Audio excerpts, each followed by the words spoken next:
មិនថាក្រឬមានបុគ្គលគ្រប់រូបនៅក្នុងលោកនេះគឺសុទ្ធតែមានបញ្ហាជីវិតរបស់ពួកគេរៀងៗខ្លួនបុគ្គលខ្លះមានបញ្ហាច្រើនហួសពីការស្មានទៅទៀតមនីសាវកទាំងឡាយត្រូវចងចាំគោរពអាវ៉ាត់របស់កណាដែលបានផ្ដាយផ្ដាំចាប់តាំងពីថ្ងៃនេះតទៅត្រូវធ្វើការអនុវត្តនិងប្រតិបត្តិតាមដោយការគោរពផ្សព្វផ្សាយអំពើល្អដល់អ្នកដទៃបន្ទាប់មកអ្នកទាំងឡាយបានប្រព្រឹត្តពិតប្រាកដនោះនឹងនាំឲ្យមានភាពរីកចម្រើនកណាដល់ពេលទៅកាន់បរមសុខរបស់កណាហើយដែលមានសច្ចៈទាំង3នឹងទៅដល់អ្នករាល់គ្នាក្មេងឬចាស់អ្នកទាំងអស់គ្នាមានឱកាសប្រឹងប្រែងនៅក្នុងការអនុវត្តឲ្យបានល្អមិនត្រូវជឿទៅលើអ្នកណាម្នាក់ដោយងាយស្រួលនោះទេ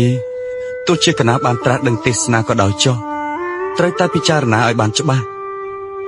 មិនត្រូវធ្វើអ្វីមួយដែលជាមូលហេតុនាំឲ្យចិត្តរបស់យើងយល់ព្រមជាមួយនោះទេនេសាវកទាំងឡាយត្រូវតែពិចារណាសាសនាគឺ